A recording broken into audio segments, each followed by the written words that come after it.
Welcome to Bridge the Gap with hosts Josh and Lucas, a podcast dedicated to informing, educating, and influencing the future of housing and services for seniors. Powered by Solinity. Welcome to Bridge the Gap podcast, the senior living podcast with Josh and Lucas. We have a very exciting guest today as we continue our podcast series here at the Thrive Center in Louisville, Kentucky. We welcome CEO and ED Sheri Rose. Thank you. Thank you. I appreciate you all coming in today. Yeah, your hospitality so far has really been a very welcoming experience for us. You've opened up the entire place to us to have interviews and meetings, and I think that for our audience and the people that are listening, it's something that's really, really special. We're going to cherish this memory and this time. I'm so glad that it's been recorded. Yeah, so Lucas and I were talking. We had the opportunity to tour a little bit with you in the beginning and learn about it. We've been here podcasting all day. A lot of times when we have been doing this all day, like we're a little bit tired and, just brains tired. We actually are energized. So the innovation that's here, the energy, and all that you're doing, we want to be part of it. And so I just said, we feel like we're part of the family here now. And so thanks and for you are. Thank you. So thanks for the hospitality. We are excited for our listeners that come from all walks of senior housing and services, different stakeholders, to hear, because there's a lot of people. I think this is like a nugget, a gem that a lot of people have heard of, but a lot of people haven't. And for those that haven't had an opportunity, I think they'll be able to see some of that on YouTube. But I want them to hear from you, like what you guys are doing here. But before that, maybe just tell a little bit about your background and what brought you to where you are today. Yeah, it's interesting. I had a 30-year career with AT&T Bell South. And so I was always on the technology side, and I had the government education and medical market, so ran a whole partnership operations, was the liaison to the governor's office for that operations. And what I realized is technology is only an enabler. And so it's for that person who needs the applications to work, it takes technology, it takes an infrastructure, which you've walked through the center and you realize there's a lot of Wi-Fi connectivity and internet and all these apps, but they work because of that infrastructure that's underlying the technology. And so coming out of that, I had an opportunity to take a severance package. And I volunteered for it and said, I've had a long 30-year career. I took the last of the Bell South severance packages and went into healthcare consulting. And it was around 2016 when Joe Steyer, the CEO of Signature, came to me and said, will you help us navigate the politics of trying to drive collaboration here in town? And what a lot of people don't realize about Louisville is this is kind of the aging capital of the U.S. with all of the organizations that are headquartered here. And I think $76 billion done out of Louisville, and then over 200,000 employees. And so these organizations headquartered here touch all 50 states. And so with Humana down the street and Atria and Kindred and Signature and Trilogy and PharMerica, and a lot of these are on our board as well, the CEOs of these organizations, what they realized is you have to be more innovative. Where we do innovation external here, we created a community asset.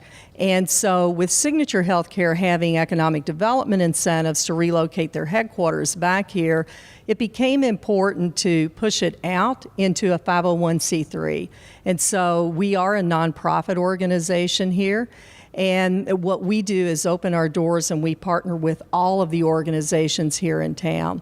And so I will always say I no longer work for a career. I had a career. I work for a passion. And this gave me an opportunity to take healthcare consulting. And really, once I navigated the politics, then they came back and said, you really need to be the face and run the center. And so I thought, this is an opportunity for me to get back into an economy that is a growing economy, the longevity economy. Well, it's exciting. So tell us a little bit about your consumers, who you're serving here, because just in the short time that we've been here today, we've seen a variety of people walking through, looking at these different stations and technologies and innovations, and look like a lot of variety in the groups that come through here. So who are you attracting? So here's what I would say to you. You kind of have to look at a glimpse into the future of what's happening. So there are 10,000 of us as baby boomers turning 65 every day. You're looking at 76 million baby boomers in the U.S. alone. And then you're also looking at 1.7 licensed beds in the U.S. So as we look at that aging population, you have to be thinking, where are we going to go? Who's going to take care of us? We will, as a baby boomer, outgrow the supply. And so we've got to be more innovative in our approach. And then the other thing that we always look at is you've got a generation that on an average only has about $50,000 of savings and for retirement. And when you look at the cost of care, the Genworth cost of care study will tell you it's projected to be about $20,000 a month in 2040. So you've exhausted your savings. So what we want to do is give a glimpse into the future here of what it's going to be like with innovation to be able to age at home. And what we want people to capture when they walk through here is we're about living and thriving and not aging and dying. And when you look at the displays in here, you capture the personal stories of seniors and the possibilities. The Sister Buter in the back, 87 years old, running marathons and was a triathlete. She's known as the Iron Nun. And then you see just the everyday senior who talks about what it means to have to reinvent their lives. And so when they come through here, we wanted it to be an immersive experience. So I can tell you what we didn't want it to be, and that's a trade show floor. So where we have entrepreneurs that come in here, it's very much focused on what our theme is. Right now, our theme is around cognitive fitness, dementia, Alzheimer's disease. And we then challenge that tech company to give us a use case on how does your technology fit into that theme? How can you bring quality of life and quality of care to that person with dementia? And then we try and really develop programs around the technology, because I really think it's the programs that will draw the seniors in here. So consider us a marketplace. We're a convergence of that provider organization, always looking at innovative technologies, that entrepreneur who comes into town and may have difficulty in getting into the doors of these companies. They may have a great product, they may just need good feedback from that consumer. And so we serve that provider organization, the entrepreneur, the consumer is right at the top for us in getting that good quality feedback, and they're brutally honest with you. And then the researcher. We can do research out of here too. What do seniors like? What works? What doesn't? Well, it's been really cool, even while Lucas and I have been here, to see a couple of consumers that we've had the opportunity to share in some of their stories. But just a moment ago, they had the VR goggles on and just having a great time providing feedback, pros and cons, and things like that. So this is such a wealth of information. What is next here? I mean, it seems like you're always looking way ahead. What are you looking to now? We are. With any innovation center, you have to maintain your relevancy, and you all know how quickly technology changes. And, I grew up with technology, and I said, if I ever go into a senior living community, I'm going to go in with my wearable, with my Amazon Alexa, with my Samsung Smart Remote TV. But I have two daughters, and my daughters are going to go in demanding it. Where I expect it, they will demand it because that's all that they've known. And they're more willing to accept technology. But now we're finding seniors that look at how, you take a senior-friendly Breezy tablet and how it can integrate all the apps for them.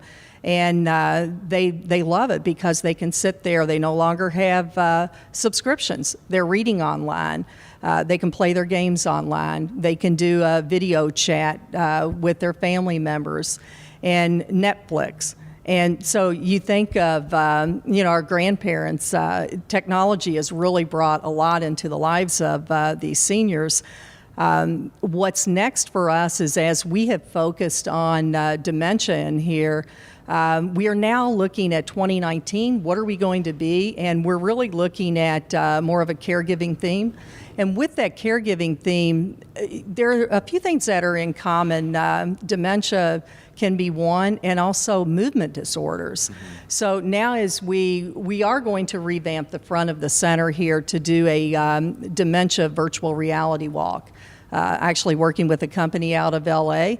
I thoroughly believe in partnerships. We can do more together than siloed. And so I reached out to the Alzheimer's Association and I said, let us curate your message in here. And so this really becomes a curated center where we take the fear out of technology and we invite them to come in, to be educated, to immerse in the technology, to play with the virtual reality. And with the virtual reality that we will do around Alzheimer's, it's going to be more of that dementia walk and journey, where through the eyes of someone with Alzheimer's, you actually get to experience what it's like. It's fascinating. So like any thing that is a great thing, something that's worthy, it has its challenges, it has its obstacles. What are maybe some of the obstacles and challenges, and how are you guys overcoming them? So I would say the big thing is we always look at sustainability. There's a lot of excitement around what we're doing. It's getting the word out. To say, come in here. The one thing we don't want to do is to charge a senior who may be on a fixed income to come in here and see the technologies, to be a part of the programs. You just heard Feet to the Fire. We partnered with Fund for the Arts to underwrite the Writers' Workshop, and they gave good feedback on, had it not been underwritten, they maybe wouldn't have signed up. Where they quit writing, they're now writing again. They found their voice. And so I think for us, in looking at that model where we're not an accelerator, for the companies that are in here, we don't take equity in those companies. We don't take commissions from those companies because we would be conflicted in our view if we did. Sure. And we want what's been vetted out, what's commercially ready, and we want to bring it in here to where all of our visitors can really engage in that technology and then be a part of the programs. So outside of, we do have the support of the organizations here in town that help run the operations, but a lot of fundraising so that we can promote more and more programs through here. And we run a very lean operation as a new nonprofit startup. I have 2 part-time employees who work full-time. Wow. And at the end of the day, they say your part-time workers are leaving, but they've been here all day with me because we're all retired now working for a passion, and we believe in what we're doing in here. Well, it's evident, right, Lucas? Yeah. I mean, from our walkthrough, you've been able to accomplish a lot. I mean, to be able to bring some of the big names that are actually in here to bridge the gap in some of the largest operators in the country to support something that, and we may get into this in a minute, that might be a challenge to their actual business, which is the home. So you've accomplished a bunch of big tasks. Why don't you walk us through, just verbally, a couple of the setups that you have here with some of these companies, they're global companies that have backed putting their products in this building. Yeah, they have. CDW, who came to us early on, they're probably one of the largest distributors in the U.S. of the big tech companies. So Apple, Samsung, Google, Lenovo, Intel, Aruba, and they came to the table and they said, we love this concept because there's nothing like this out there. There are innovation centers that, the ones that I visited, it's more about accelerators, and it's more about co-working space and mentoring. But in here, we really took innovation and curated it into a message and to make it that immersive, engaging experience. And so for Samsung to come in here and to build out the Samsung Smart Home, they have integrated with Billy, which is a company that does a lot of the motion sensors that actually started in Australia. And they're headquartered out of Ann Arbor, Michigan. And then, Samsung has the macular degeneration glasses. So you think of seniors with macular degeneration and no longer reading. and no longer watching TV. Now they're able to put those glasses on and see, and sometimes for the first time. I consider Eversound, where we've implemented it throughout this center, and last week we did a silent disco with Eversound.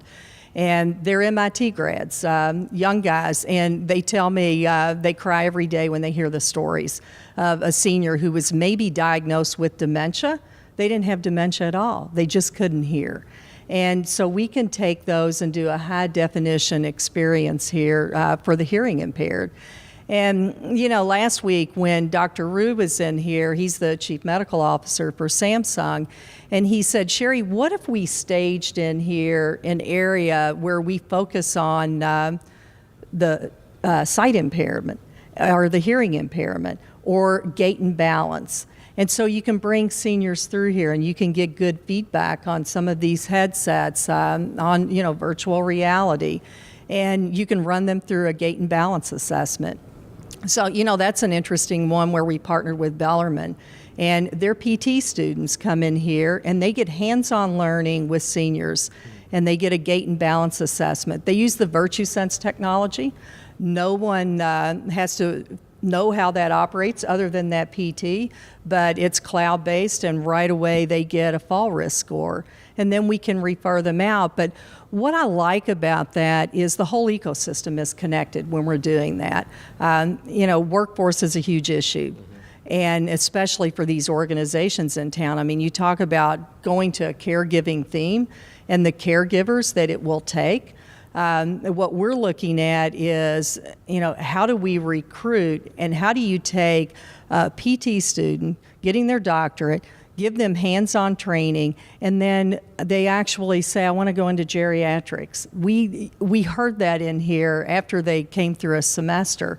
And I thought, how cool, because most of them want to go into sports medicine. And to have him come out and say, I'm staying in Louisville, I want to go into geriatrics, and to look at these organizations in town that are in need of more and more employees going into, it could be a CNA, it could be a nurse, or an OT, a PT. That outreach function of this, of recruiting and bringing people into the business, is such a key component to this, don't you think? I think it's critical. It's one of the big challenges as operators. We're all scratching our head and everybody's kind of thumbing the wind. What do you do? So this center, I think, is a big catalyst for talking points and pivot points where we can actually help find some solutions.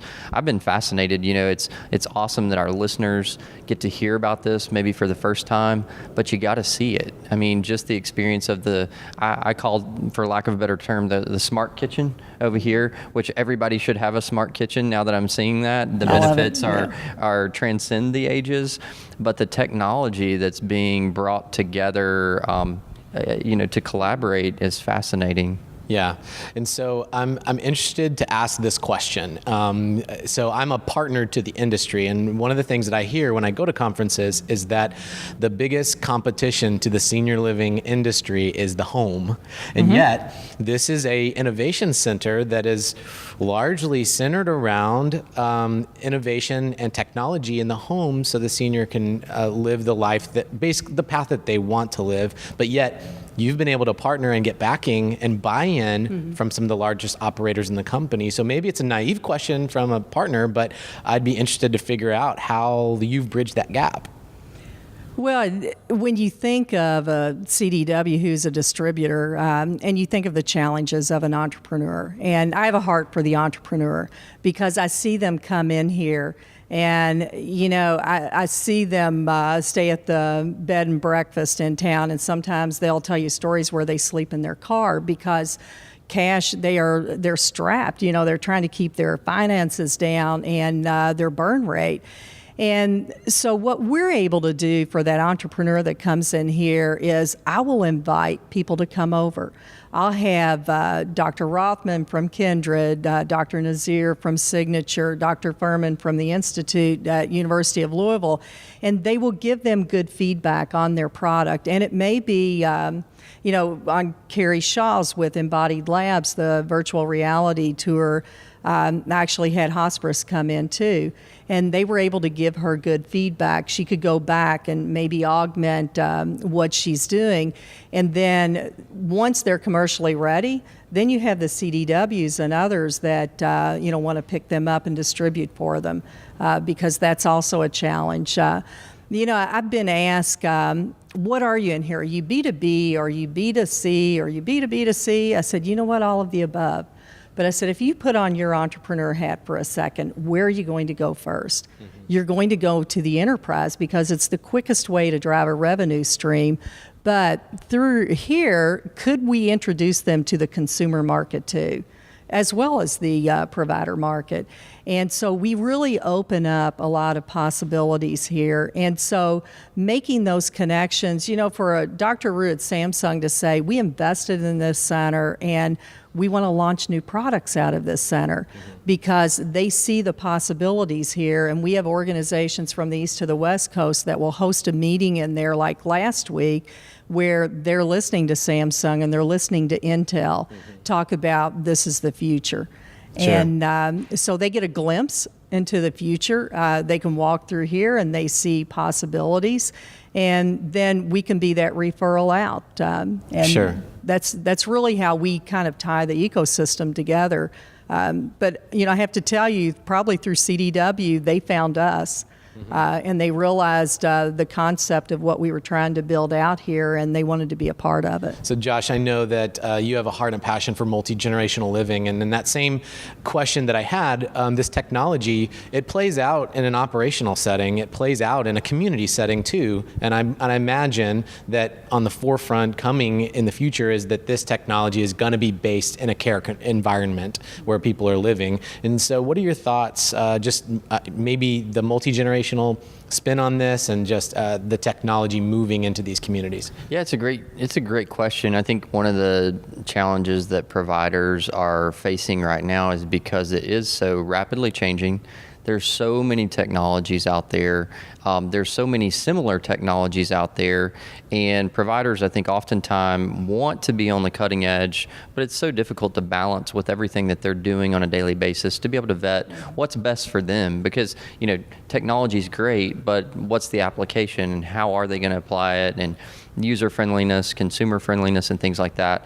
I think that's one of the real critical pieces here. That what I've seen is you've got you do a lot of the vetting for them, and you actually kind of, again, we may overuse this term, but bridge the gap to where you piece it together of how these technologies can even work together for actually solutions. And I think the multi-generational model, there's a lot of drivers, I think, that will kind of force that change to occur. But one of the drivers is looking for more affordable concepts. And I think there is, sometimes a resistance to change in general.